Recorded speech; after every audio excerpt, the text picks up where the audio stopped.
Jadi masalah saat ini adalah sistem pendidikan kita itu hanya melatih kita cara mencari nafkah. Dan belum ada pendidikan formal atau informal yang melatih kita untuk mengatur penggunaan uang yang kita peroleh. Padahal fakta menunjukkan bahwa penggunaan uang, ilmu tentang penggunaan uang itu jauh lebih penting daripada ilmu tentang mencari uang. Karena mereka yang bisa menggunakan uang dengan baik, itulah yang nantinya akan menjadi kaya. Jadi kita itu umumnya kecerdasan finansialnya rendah. Nah, ini faktanya bahwa kecerdasan finansial kita rendah. Ya.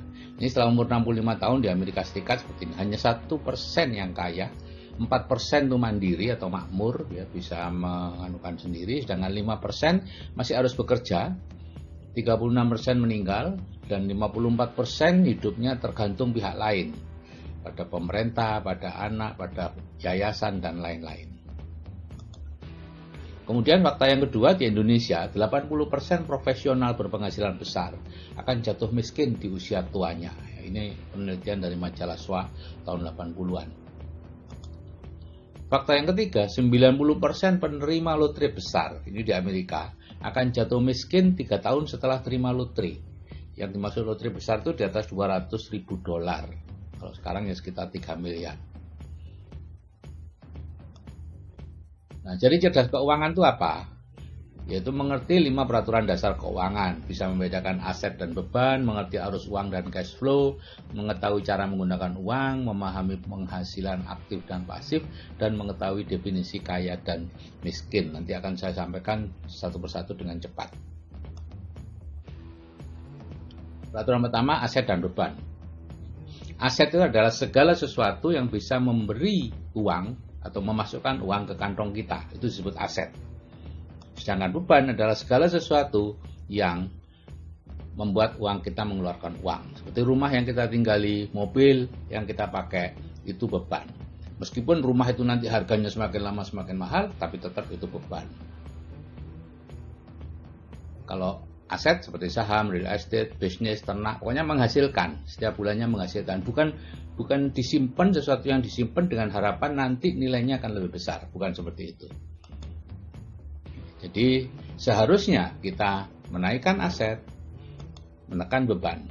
Tapi yang terjadi kebalikannya, aset hampir tidak pernah diperhatikan, beban yang kita tambah terus. Semakin banyak uangnya, semakin besar pula bebannya. Nah, peraturan yang kedua tentang arus uang. Ada 3 macam arus uang. Yang pertama adalah arus uangnya orang miskin, yang kedua arus uangnya kelas menengah, dan yang ketiga arus uangnya orang kaya. Kita baru disebut makmur atau kaya kalau kita memiliki arus uang orang kaya. Kebanyakan dari kita tidak seperti itu. Arus uang orang miskin seperti ini, Bapak Ibu. Penghasilannya dari pekerjaan, kemudian pengeluaran, ya, dan semuanya pas. Ya, jadi setiap bulan itu habis, atau setiap tahun habis untuk makan, sewa, pakaian, hiburan. Tidak ada untuk aset, tidak ada untuk beban. Itu arus kas orang miskin.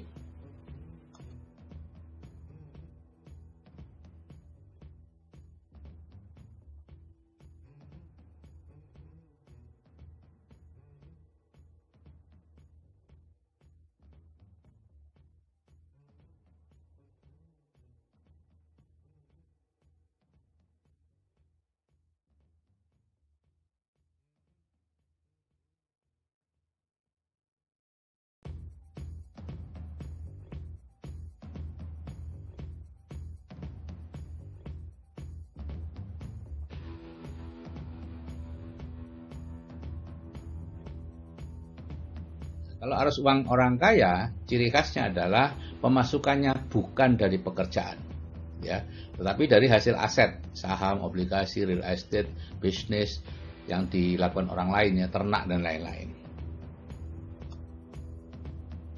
Nah, ini kita lihat sekarang pencari impian keuangan yang berubah menjadi mimpi buruk keuangan. Ya. Jadi ada seorang yang baru lulus, gitu ya.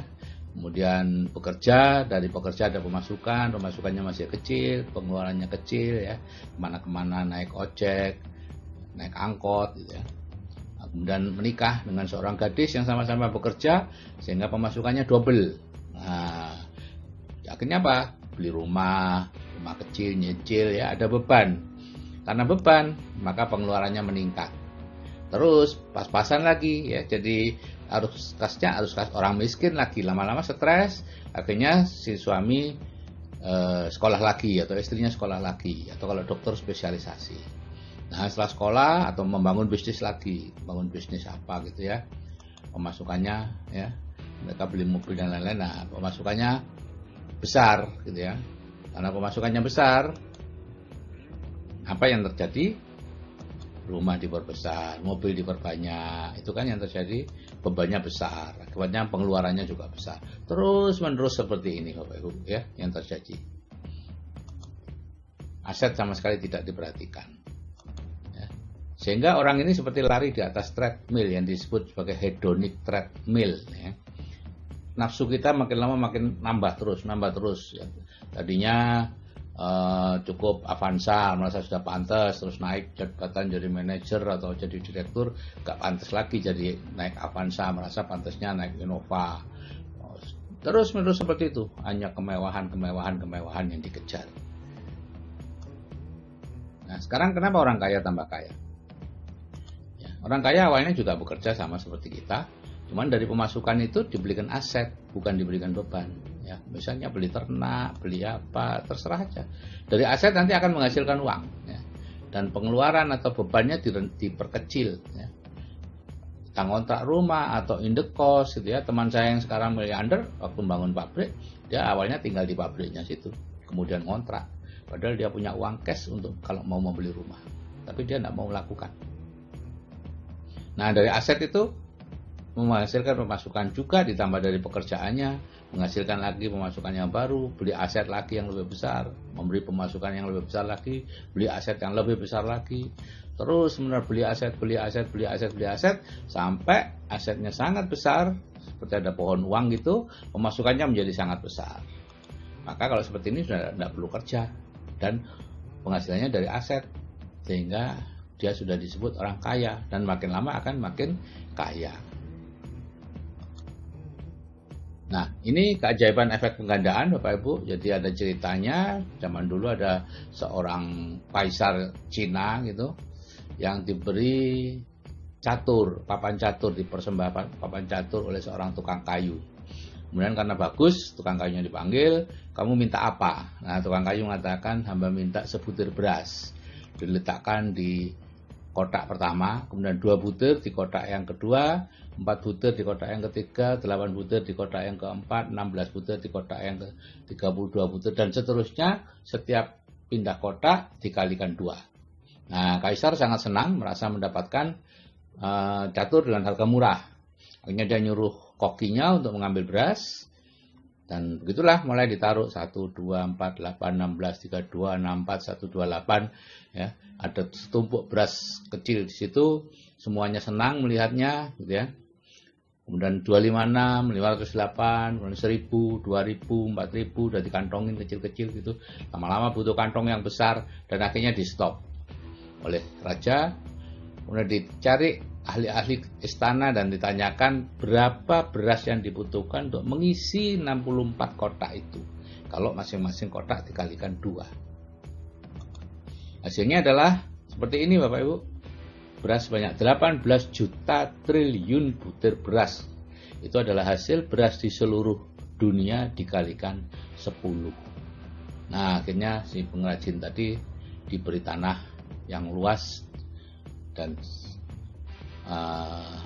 meninggal dalam kondisi kaya. Ya, itu ceritanya seperti itu. Tapi Bapak Ibu, keajaiban efek penggandaan inilah yang bisa membuat orang-orang jadi miliarder. Tanpa menggunakan ini mereka tidak bisa. Dan inilah yang tidak bisa dilakukan oleh orang-orang yang bekerja mencari uang.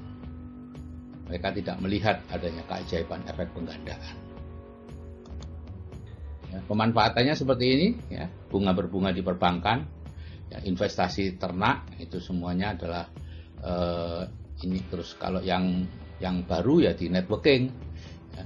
Misalnya ini Anda join, kemudian Anda belanja, mengajak satu teman setiap bulan, mengajari mereka untuk juga mengajak satu teman lagi setiap bulan. Maka yang terjadi akan seperti ini. Bulan pertama 1 orang, bulan kedua 2, bulan kedua 2, 4, 8, 16, 5, 32, dan seterusnya sampai bulan ke-12 4.096 orang. Jadi selama 12 bulan Anda menjoinkan 12 orang secara pribadi, tapi grup Anda menjadi 4.096. Jika masing-masing belanja 500.000 sebulan, omset Anda 2 miliar. Ya, biasanya kalau bonus di sebuah bisnis networking itu antara 3 sampai 21%, rata-rata 10%. Itu ya sekitar 200 jutaan lah bonusnya. Tapi pertanyaannya, apakah Anda tahan ikut networking? Katakanlah itu, lihat itu. Bulan kelima itu masih 32. Ya, belum ada bonus mungkin.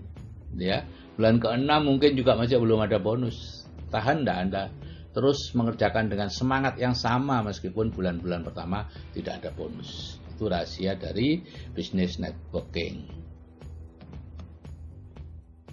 Nah, peraturan yang ketiga, ya. Jadi yang pertama tadi membedakan aset dan beban, yang kedua cash flow, yang ketiga ini adalah tipe orang dalam menggunakan uang. Ya, ada 3, yaitu tipe peminjam, ini menggunakan uang yang belum didapat, ya, umumnya senang hidup mewah, gonta-ganti mobil, gonta-ganti motor, tapi selalu dalam posisi hampir bangkrut, ya, karena dia bekerja untuk membayar utang, sehingga begitu dia tidak bisa bekerja lagi, utangnya numpuk dan semuanya disita. Yang kedua tipe penabung, ya. Dia menabung, ya, tapi tabungan itu kan tidak bisa berlipat dan digunakan untuk membeli. Jadi dia hanya menabung untuk membeli, ya, sedikit lebih lama sebelum bangkrut. Dan yang tiga adalah tipe investor, ya. Ini sebagian penghasilannya disisihkan dan diinvestasikan sehingga dia akhirnya nanti bisa hidup nyaman. Nah, peraturan yang keempat, kita mengerti tentang penghasilan aktif atau pasif. Ini ya, penghasilan aktif dulu, ya, disebut earn income. Itu penghasilan yang diperoleh dari pekerjaan, sifatnya sementara karena tergantung pada kondisi kita, dan ini tidak dihitung dalam menilai kekayaan seseorang, ya. Dan tidak terlalu bermanfaat untuk keturunan kita, ya, biasanya berhenti di kita, dan umumnya tergantung diri sendiri dan umumnya tanpa sistem.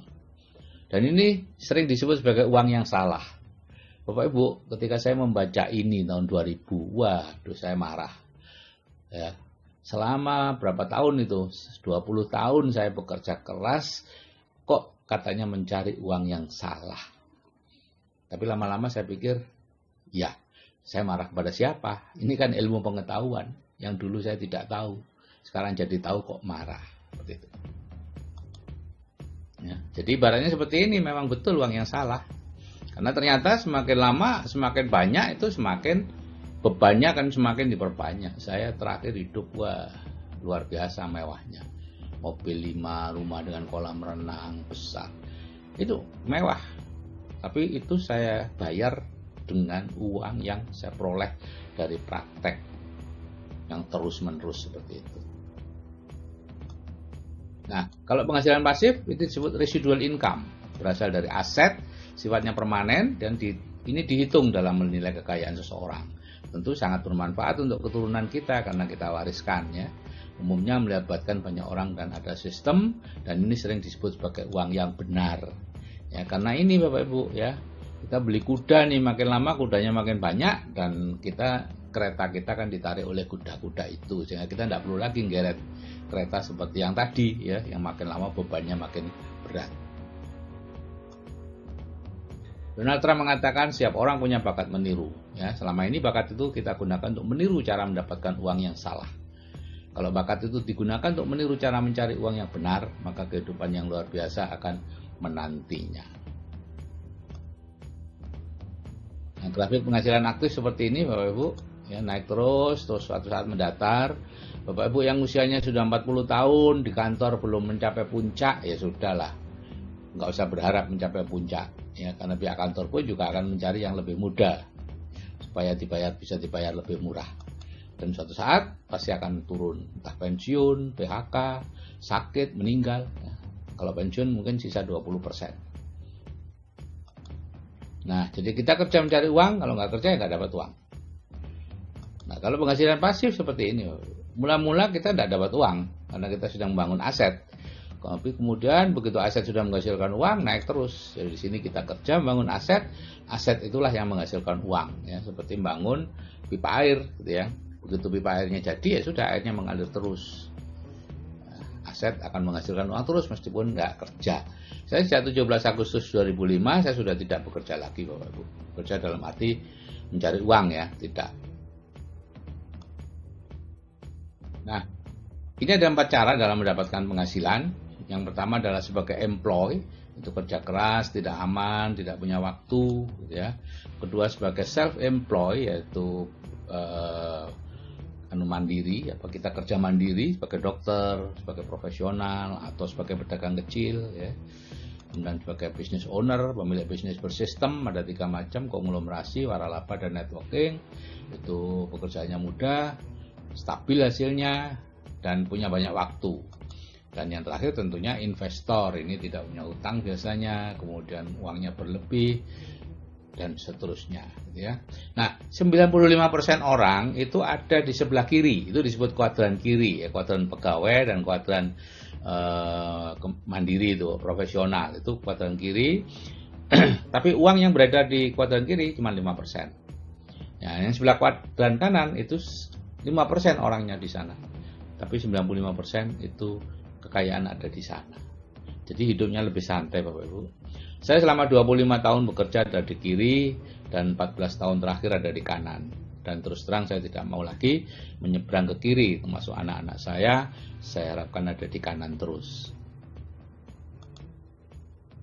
Jadi Bapak Ibu pun saya harap segera pindah dari kiri ke kanan. Nah, yang terakhir, peraturan kelima adalah tentang kaya dan makmur ya. Ini sangat ironi Bapak Ibu, kita seumur hidup mengejar kemakmuran, tapi sebetulnya yang kita lakukan menjauh dari kemakmuran, semakin jauh dari kemakmuran. Buktinya apa? Ya nanti ya. Ini kita disebut kaya atau makmur kalau penghasilan pasif kita lebih besar dari biaya hidup kita. Itu secara simpel ya.